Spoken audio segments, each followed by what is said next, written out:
Gitao ametupatia $200 akatoa kitabu moja. So we are support cause. So you understand what we are doing, si ndio? We are supporting a cause. So if you come there, and then when you get that book at the end, Madam Karua is gonna sign the book for you, and you're gonna take a picture with her. Kwa hivyo, if you don't have a book, the rest of you can take a picture with me, but not with her. I am free. She is book. Okay? God bless you guys. Hey, naitisha mchango. I have to take a picture with Madam. Nani atanizindikisha? My cash app number is. Anyway, let's keep it moving. So the people at the back, if you guys don't mind sitting down, we want to welcome our honorable guests.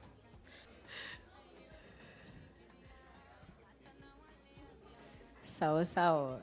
So I'm going to hand this program over to Baby Top. Karibu. God is good and all the time. Ni ndirenda kwaria givaraja. Ni mwajetekeria. Kashiga nona ngasha gikoro hari andu mena hau. Kinyanjui mabe macoki uguo methaci hari thutha itire na andu na ni njui ni tugucoka ngithia. Na kanua gaka na ruga yo ndiraria nayo maitu ararakara. Niko gatumite nginye na ruga yo kundu kuriku. Ta nyonie yuguo nyumba ya mumbi. Mwegoko. Siato oe. Tobe turigithie rugima. Mbere ya ageni aitu maritie. Tobe turugithie rugima. Ni mukurugama. Aria maranege na thungu aitu ni mukumera uria turauiga. Are you ready, Siaro? Ni moigwa ni ndiramenya ni Siaro. Aria mataramenya njitagwo Baby Top na njaragia kiu na hau ngomba ndimwitire mwanake turenda kunyita tumutware kuria kamite athambagirie mikora nguo kuria the one and only Sami Do.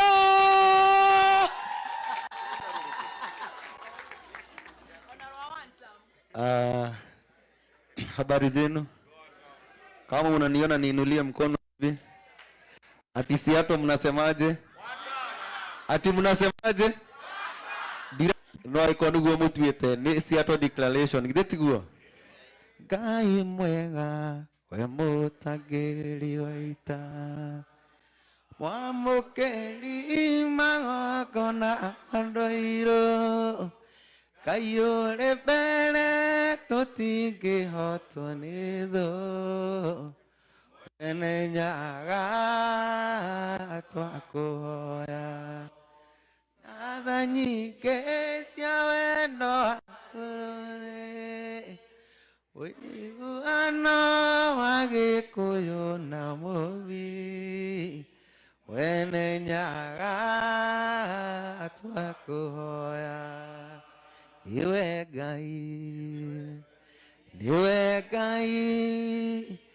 Ngai wa maithe maitũ nĩwe Ngai mwene nyaga Ngai nĩwe Ngai. Amen. Have a seat. Thank you so much. Wetagwo Samido. You can have a seat.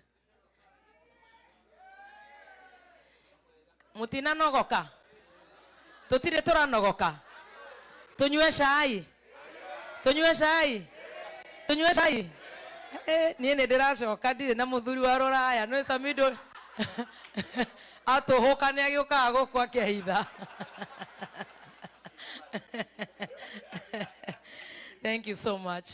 Nĩ ndakena mũno nĩ gũkorwo ndĩ gũkũ na ndikuoya mahinda maingĩ na ndĩmũcoke ũyũ mwerũ ta nyina. Ona ni nĩ nyina nyĩmbo cia arĩa mataratũthigana. Nyĩmbo cia arĩa matarathi kuoya kanyamũ ga kũrĩ ũtukũ ũcio matwendie. Ndĩmũringĩre kĩmwe. Thĩna mũingĩ nĩ wa andũ arĩa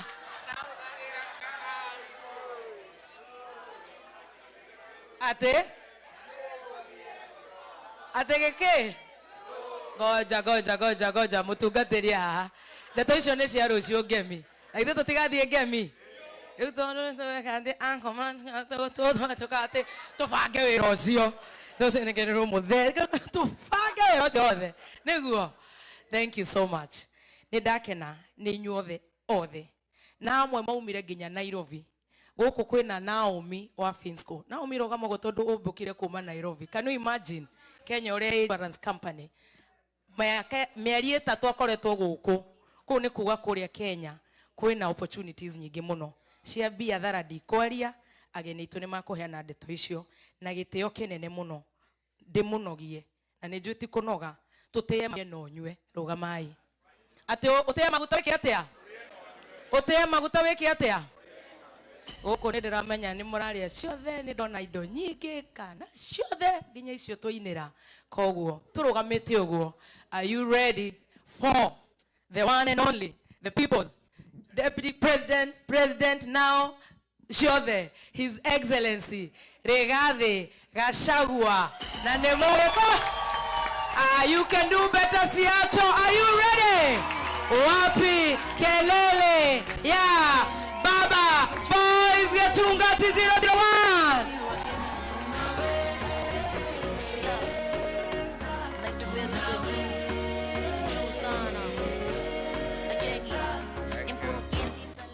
Thank you. Please be seated. Wow, what an evening. Our chief guest, the Honorable Mother Wangari Karua, the Iron Lady of the Kenyan politics, the organizers of this great occasion, and our brothers and sisters from Kenya, good evening. My bros, hi. My sis, hi. My cousins, hi. My cousin. Mashemeji, hi.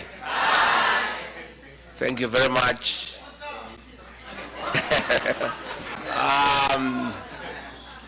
And once more, thank you for the very warm welcome. We are feeling very loved, taken care of.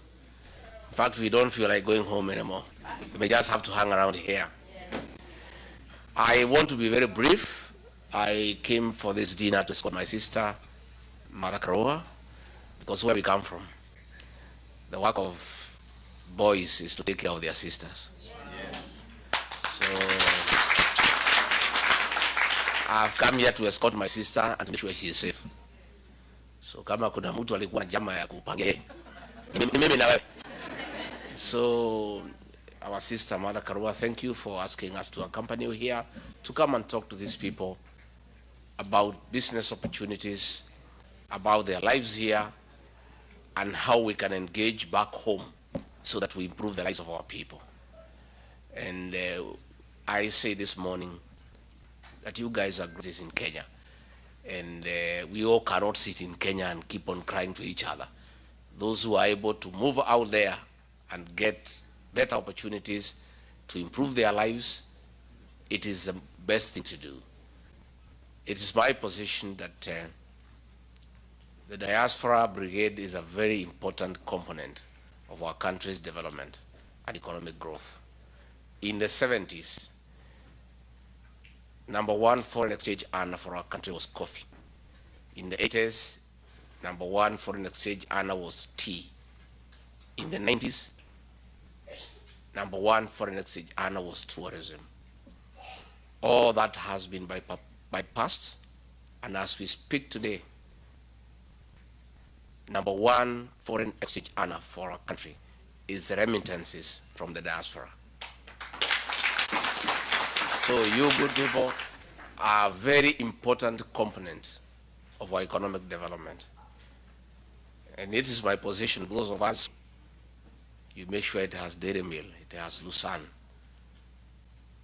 Nowadays, we even have mattresses so that they are able to sleep well. We have even gone a notch further.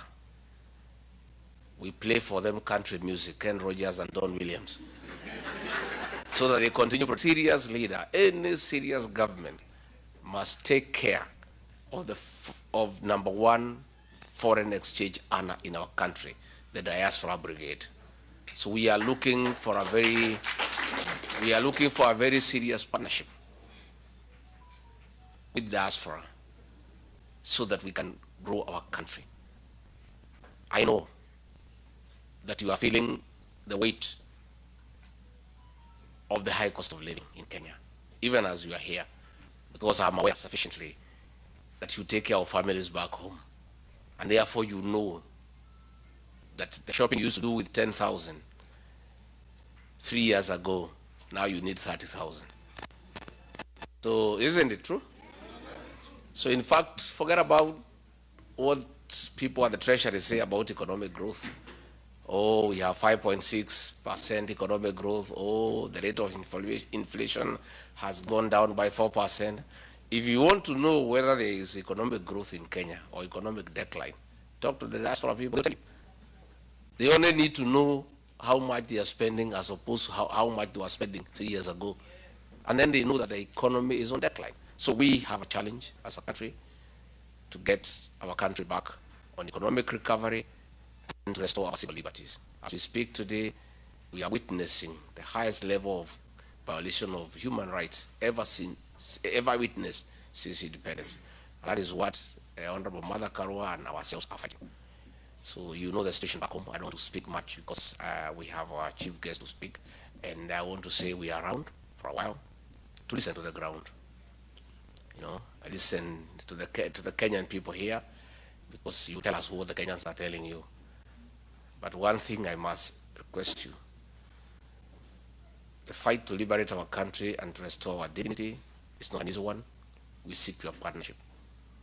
In your own small way, you have a voice back home. Any payslip holder, anybody who changes the life of one or two people have some influence. You have great influence back home. Talk to the people back home whom you support and tell them to join us in the struggle to liberate our country and to restore the dignity of the middle class, to restore the dignity of the payslip holder, to restore the dignity of the Kenyan people. And once you do that, you will have played a very important role in the liberation struggle that we are on, to make sure that we have a government that listens to the people, we have a government that is accountable, that is transparent, we stop theft of public resources, we stop violation of human rights, and we respect our democracy and allow people to say what they must say. Kwa hivyo mimi sitaki nipitishe kutoka hapo, niko area kwa muda, na sina haraka ya kuondoka, unless munifukuze. Na vile mumenitreat tangu nifika jana, I think I should have come here a bit earlier.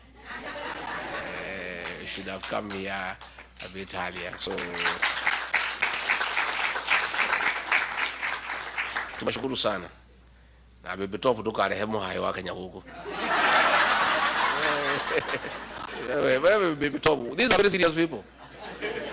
These are very serious business people. Kati huo. Eh?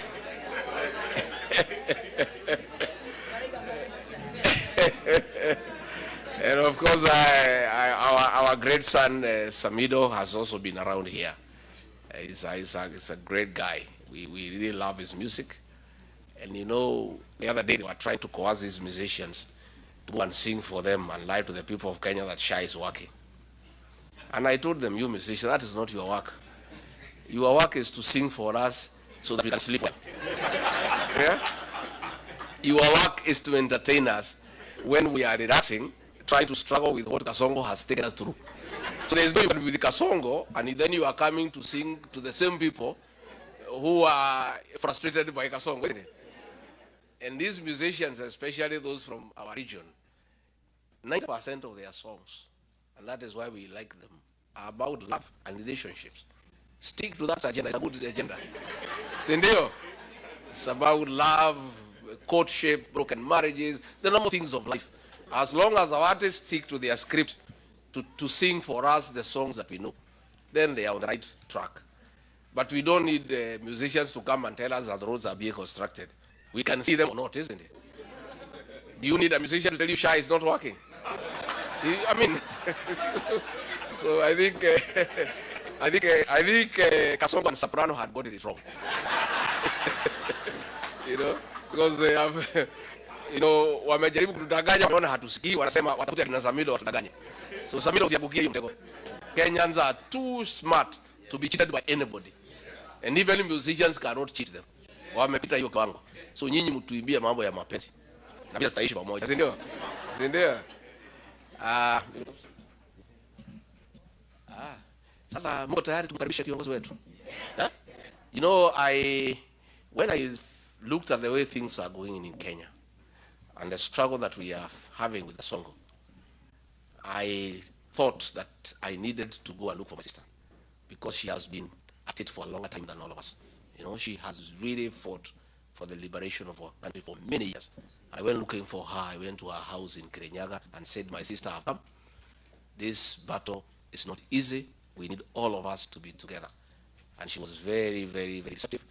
She was very loving. She listened to me and said, my brother, let's walk this journey together. So when I was told she's coming here in Seattle for this dinner, I said, I cannot allow her to be alone. I said, I cannot let her be alone. Yeah. So before I call the Honorable Mother Karova, do you want to hear from Mama Boys? Yes. Yeah? So I know she has been here several times. She's actually the one who has dragged me here. Say they are great people in Seattle, please come and talk to them. Ungetaka aseme jambo? Yes. Pastor Doka.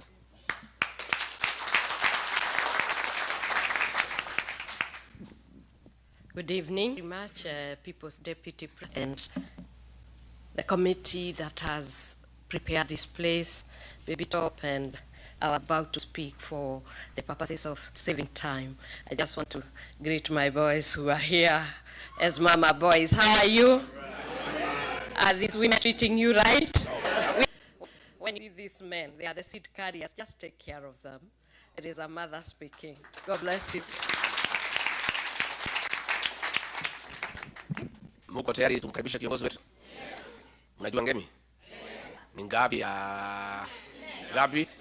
Aya, mutikero game. Rwabere. 2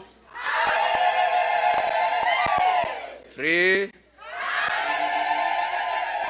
ya mwisho. Please give a hand. Honorable Baba Wangari Karua. Hamjambo nyote. Tuketi tafadhali. Ndugu yangu, the second Deputy President of the Republic of Kenya, His Excellency Rigathi Gachagua, Pastor Dorcas, and all protocols that have been established before I came to the podium. Na wananchi watukufu, hamjambo tena. Ni furaha yangu kuwa nanyi siku ya leo na nimekaribishwa vizuri kama vile mlikaribisha ndugu yangu. It's a rare opportunity that the two of us are here sharing a podium. We want to thank you very much, the organizers, for inviting us to this occasion and for enabling us to engage with you. Na nitaanza na kastori kidogo. I was called to politics by times like this during the approach on the Law Society.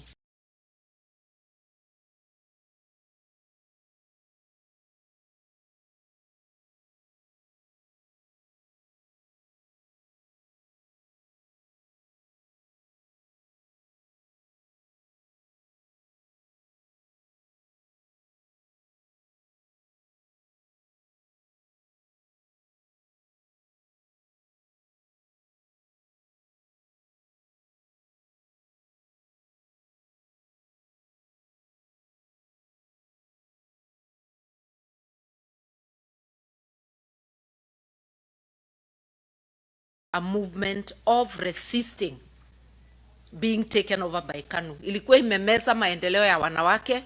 The name had changed to KANU, maendeleo ya wanawake.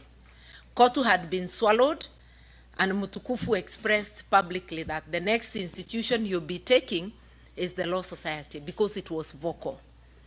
So as young lawyers, when our chairman of the day agreed to a government appointment, we felt that he was now leaning too close to the regime. I became active, organizing and leading to push back. And then I realized that you cannot practice your profession or your business in a vacuum. It is within the social, political, and economic context. And I therefore linked the environment I worked in to the politics of the day. And that's how, from activism within the Law Society, I went on to the wider questions of governance in the country. The rest is history. Here I am, still practicing. I'm still practicing the two professions, politics and law. And they intersect very well. Because as a lawyer, you are taught to represent. As a litigation lawyer, which I was largely, you articulate the issues of your people. In politics, it's the same thing. So, I don't know, it's not 30 years, it's almost 40 years. Here I am, still at it. And instead of the more dark days, we've now gone 360 degrees back to where we came from. And this is not dark days. This is total eclipse. Total eclipse. I don't remember anywhere during the Moi era other than the Wagala massacre, which was over a period of time, not a single day, where 60 or more people are killed in a single day, and it goes on and it's countrywide. I've said other than the Wagala massacre, even when there was Sabasaba and such things, we never had large mass deaths that are repeated, a system that is unrepentant, almost rejoicing, and adding insult to injury. Shoot to kill. And the Mtukufu of the day echoes the words. Then when he finds the UN is complaining, is asking for accountability, he says shoot in the leg, as though you don't die when you're shot in the leg. Rex Masai was shot in the leg, and he died. So many have died. A gunshot on any part of the body can actually finish you, depending on where. So asking that people be shot, unarmed people, it's a criminal offense. And this is a guy whose case at The Hague never finished because the witnesses walimalizwa. Moja kwa moja, compromised, finished, all disappeared. And some were compromised and went away. So we are saying we are living in very bad times. Moi era, we didn't have the 2010 constitution. Now we have a constitution which is so explicit and which has all but been suspended.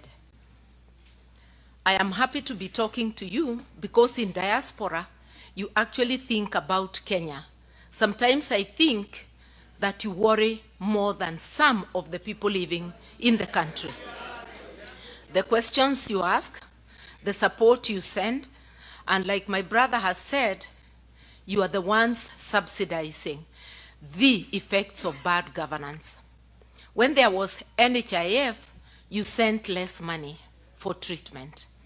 With the Shah-Chief mischief, you are now the ones shouldering the burden of education, remittances, of support money for the aged over 70. And with those who have not yet to be registered and are not being registered, you're the ones supporting your families.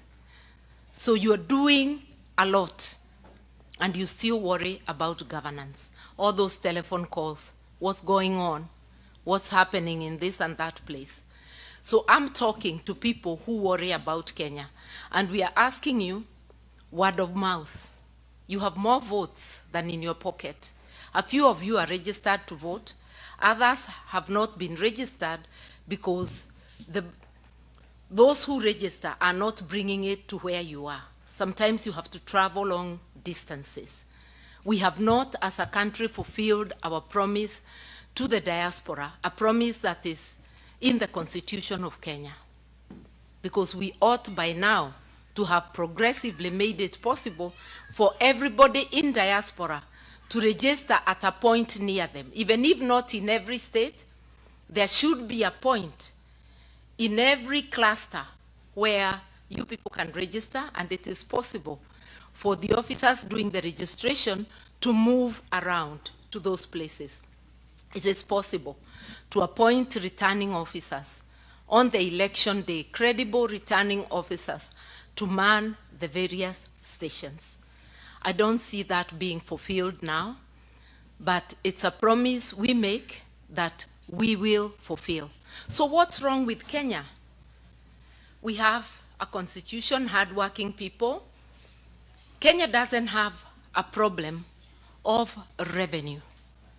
It's a problem of misapplication of that revenue, an expenditure problem, physical indiscipline, going to pamper a small ruling elite when essential services are not being attended to. We have never failed to renew motor vehicles and get the latest guzzlers for the ruling elite. We are renovating State House with more money than a brand new, better State House can be built on. We are renovating the DP's office. We are doing things that are crazy. We are spending 4.5 billion to make Bomas of Kenya a hotel, as though it is a priority at a time we are saying we cannot afford 1 billion shillings for examinations for our children. Our priorities are upside down. In one word, what is wrong with Kenya is governance. If you want to correct the economy, correct governance. And what is governance is how we do things. It's about a foundation of the rule of law, following the rules that we make. Even here we have unspoken rules. Only one person can speak at a time. If we are all speaking, we can't hear one another. So for a club called Kenya, the rules that we make for governance are the laws of Kenya, beginning with the Constitution, and then the laws under it. If we follow that, imagine the Constitution as a whole chapter on how to apply finances, on how to apply the revenue collected.